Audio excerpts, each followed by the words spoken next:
Hi, everybody. Hola, angels. I was going to join with you about free will versus willpower. But the more I thought about it, I thought, no, let's just discuss free will. Most people are very confused about that one. Willpower, I can just say willpower. Anytime you're trying to assert your willpower, yeah, you're in ego's territory completely. So let's look at free will. It's a hot topic in among many circles. Um, and this is according to A Course in Miracles, and all I can say is it really makes so much sense in my life at this point. And there are a couple of different ways of looking at free will. So again, we're using our perceptual mind for the most part until we start doing the mind training, and then we start switching over to the Christ mind. Well, there's a free will in the ego domain, and there's a free will in the Christ mind. Okay. And they're opposites, complete opposites. So the free will in the Christ mind. So, we're loving thoughts in the mind of God. And as such, um, we're free, period. Because that's what happens when you come from only the loving mind of God. And that's only in the moment. And that's one of the distinctions you can tell if you're looking at your free will. You can tell whether you're in ego domain or you're in your Christ mind.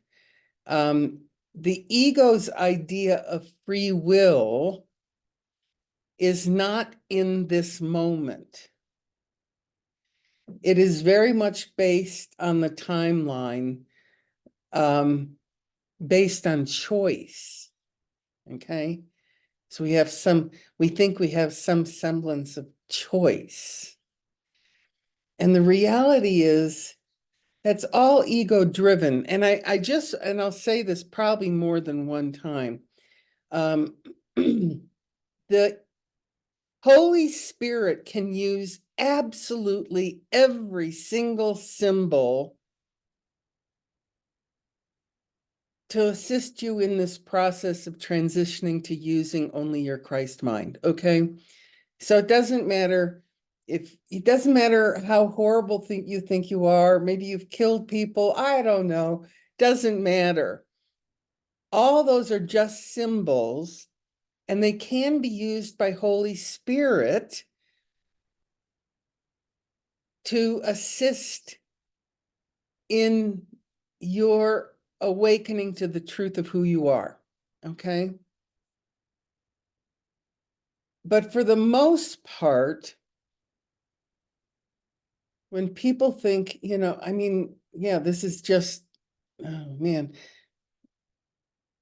I'm doing this so less and less, it's hard to even remember when I saw I had a choice. Because at some point you'll really get there are no choices to be made. There are absolutely no choices to be made. Because if you're thinking in this moment, the presence of now, you don't have to make any choice.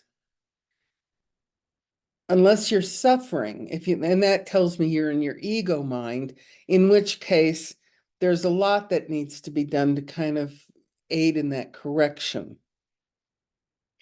But once you get that you really have no choice, nor do you really want choice, because you can really see, as soon as I see I have a choice, I'm back in ego neighborhood. But when I'm coming from this vertical present moment of now, And I'm using my Christ mind in this moment of now. You know, it's kind of like that whole concept of why did we separate in the beginning? Well, we separated in the beginning because we thought we had a better way of doing this. Even though we had everything, we thought we could do it better. And that's really the choice in every single moment. You know, we think we can do it better, and then we suffer, and then we're confused as to why we're suffering. Well, we have to come back to the fact that we're being ego driven. And if we open up to Holy Spirit to see it differently, that's the prayer, then ego can use whatever symbol we've got going on in our lives as a teachable moment. Yeah. And then once we accept the teachable moment and go deeper and look at it and get the belief and kind of sort through and contemplate the whole process, we get back to the present moment of now. And yeah, I mean, it's just happy. It's effortless. You know, it's kind of like, you know, go back to, you know, my thoughts around not doing the Zoom room. Well, they were conflicted. I had a lot of conflicted thoughts. And that's when Holy Spirit came through to me and said, if you're ever conflicted, don't make any choices based on that. Because you're in the grips of ego. And it will probably serve to take you deeper into the ego domain, which is just going to offer more suffering to get out of it again. Okay. So I guess the main thing to look at this is, you know, the script is written and you don't have any choice in this. The script is going to give you lessons that you must learn. And in these lessons, if if you find yourself suffering, well, then do what you need to do to get back into a peaceful state, which is basically to ask Holy Spirit to see this differently, that you're not happy, and go through that process to unwind your belief system that's holding you in the darkness. Now, this other thing with free will, um, oh,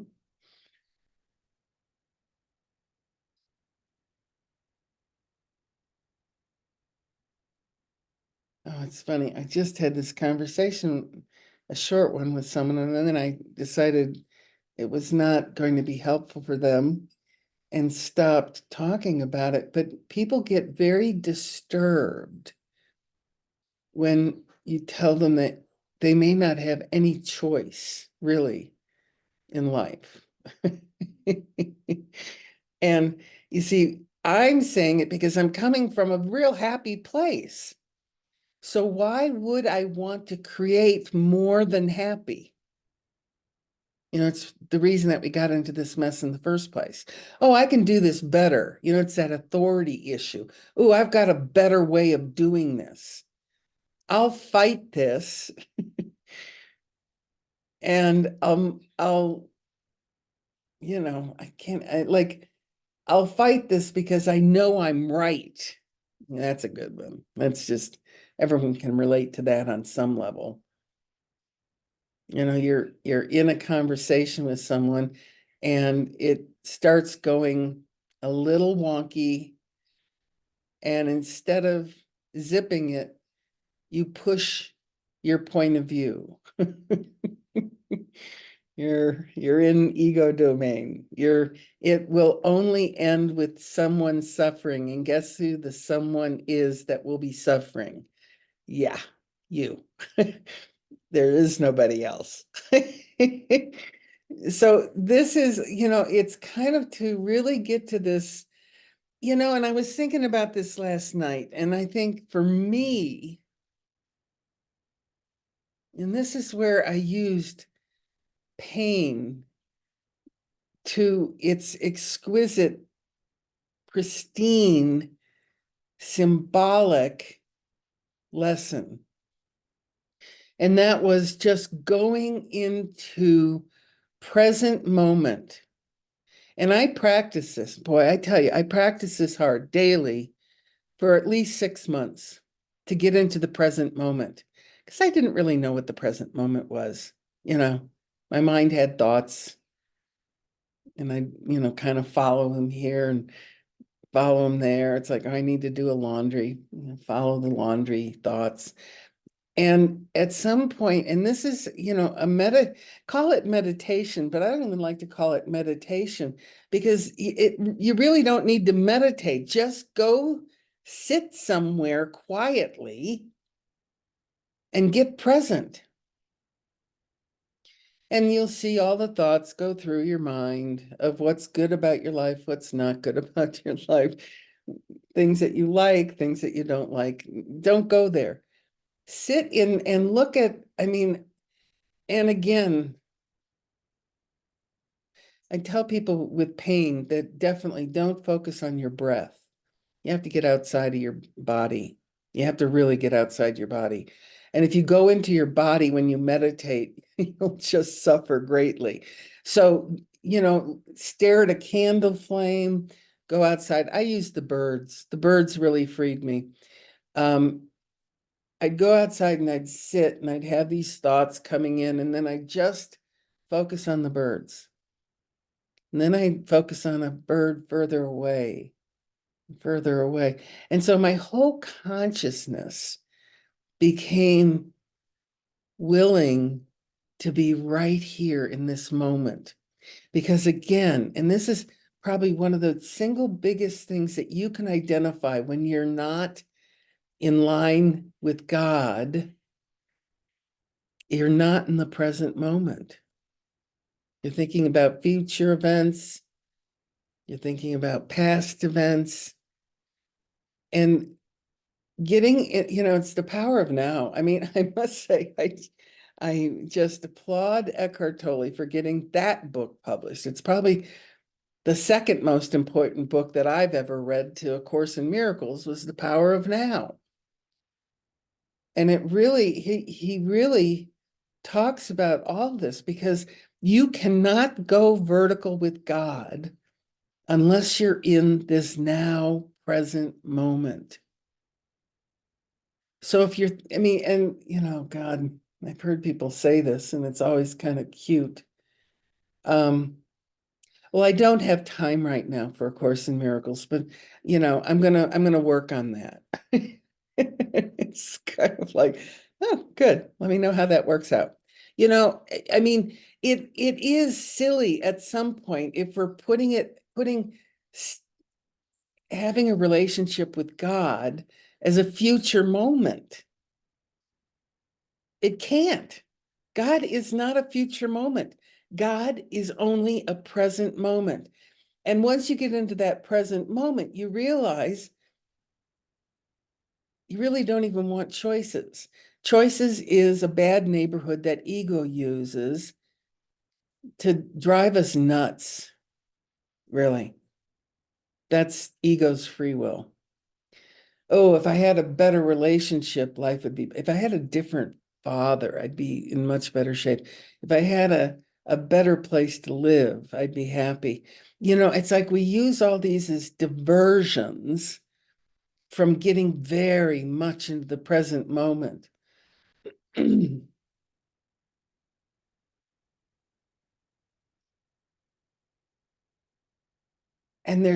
once you get into the present moment, pain is impossible, noise is impossible, worry is impossible. choice is not even interesting. It's like when you get into this present moment, I don't even know, it's grace. If I had a way to to to talk about it, it would be all my ducks are lined up and I'm just happy. Yeah, I don't need anything to change. I'm not worried about anything. I'm just content. Content.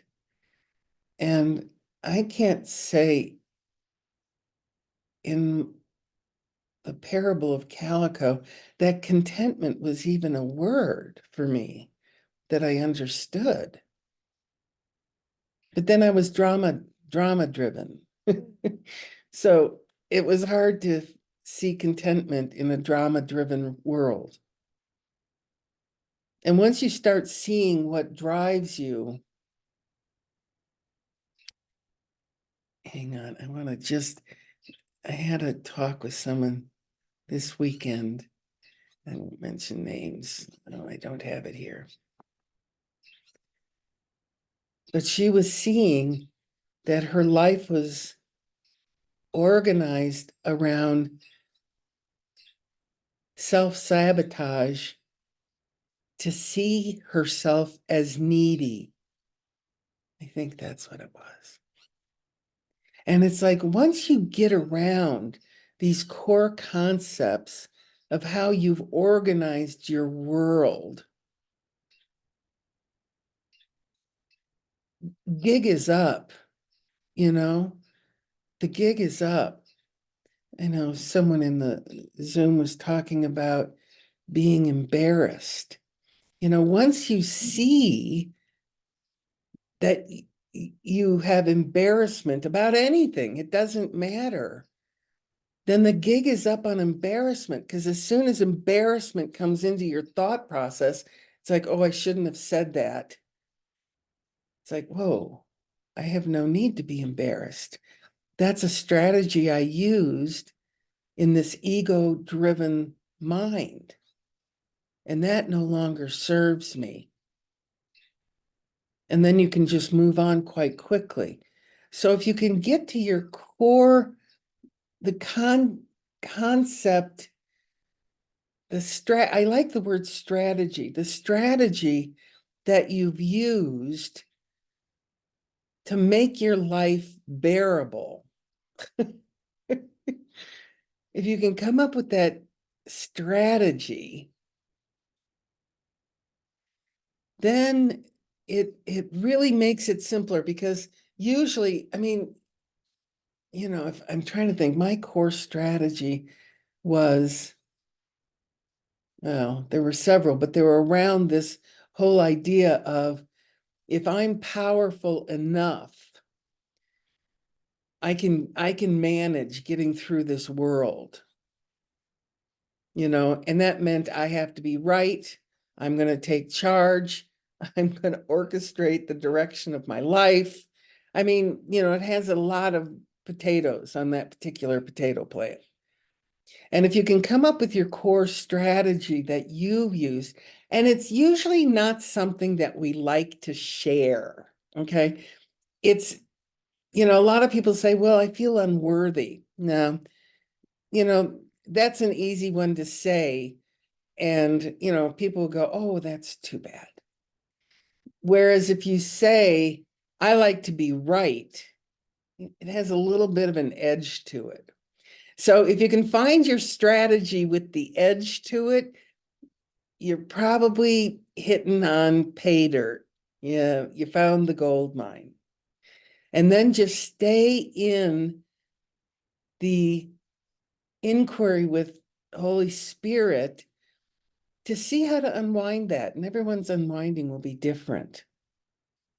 And then once you unwind all those beliefs, you get back to true free will. And it's not like there's a false free will. It's just free will, because you begin to look at everything through your Christ mind. and you're free.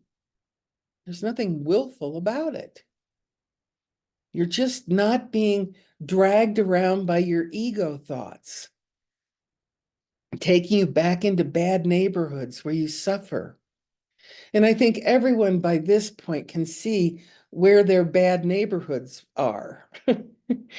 I mean, one of my biggest bad neighborhoods was being around people. I didn't like being around people. And so I would always come back into this place of, and this is interesting because, you know, in the Course it says, you can't do this by yourself. Well, that's another misunderstood one a lot. This is not about having more friends. This is about seeing those people that we judge. It's the only one that we need to join with. It's the only one we need to join with. Because if you're getting agreement from friends and, you know, you're going out and drinking, you're just using friendship as a distraction. And that's never going to be helpful. Not for mind training. You may be not done with partying, and I'd say keep going. Because again, Holy Spirit can use any of these symbols to give us the lesson that we must learn. But if you don't want to suffer, then jump right into your Christ mind. Get present in this present moment. See that you really don't have any choices to make. You don't need to make any choices. But now if that lands like, ooh, that sounds horrible, then you're not done with, you know, the flirtation with ego. And that's okay. Just know that as you go through that and you make choices and then you end up going, ooh, why are they doing this to me? You know, stuff happens and you find yourself like confused and frustrated and angry. You've just now gone into the lesson you must learn. So use whatever situation you find yourself in, whatever person you're judging, and use that to orchestrate your mind training, to see it differently, to get out of it as quickly as you possibly can. Because I tell you, once you get clear on the present moment of now Christ mind versus thinking with ego driven ideas, you know, it becomes quite simple. Quite simple. And I guarantee that those of you in the Zoom room right now, you've made a significant jump. And this was shared with me by someone this weekend. They have no desire to do anything but really look at this whole idea of mind training. Like that's all there is anymore. And I'd say for most of you in the Zoom room that you show up every, you know, other day. And it's kind of like, I'd say that you have taken that on. Now it's to take the next step. And the next step is getting very honest with yourself. Really honest with yourself. And maybe even ask it like this: what am I still getting from creating drama that I ultimately don't feel happy about, but I still engage with it? And it may be that you have physical pain or you have, you know, a relationship that doesn't work or sickness. It can be whatever, but it's like, what are you getting from it? What are you getting from that situation? Because we don't do things without, at least in the ego world, we don't do things without getting some payoff. And it's really to get honest with yourself and saying, why am I still engaging in this desire to not be around people? I'll speak for myself. What am I getting from this desire to not be around people? What's the payoff? And I had to work through it, and it took at least a decade. Once I got clear and I didn't want to be around people, I saw that actually isolation was not going to be helpful. I was still living under the illusion that perhaps if I went to a cave and just, loved God, I'd be happy. But the reality was I had lessons to learn that were coming through people. So my desire to go away from people was not going to be helpful. So, circumstances, not pleasant circumstances in my world, the cancer and the foreclosure, it brought me back into the world around people. And there was a lot of confusion of why I had to be around people again. But then once I'm getting the lessons. This is joining with people. Yeah, I'm not joining with people that are like-minded, that I call friends. I'm not joining with people to go out to dinner. I'm joining with people so that something snags me. You get hooked. And then you wonder, whoa, whoa, whoa, what happened? Well, that's the lesson I would learn. And that's a good thing, because without learning these lessons, we can't access the Christ mind. Okay? So, with that being said, we're going to say goodbye to all our YouTube friends. Goodbye, YouTube friends. And we are going to go into a quieter place.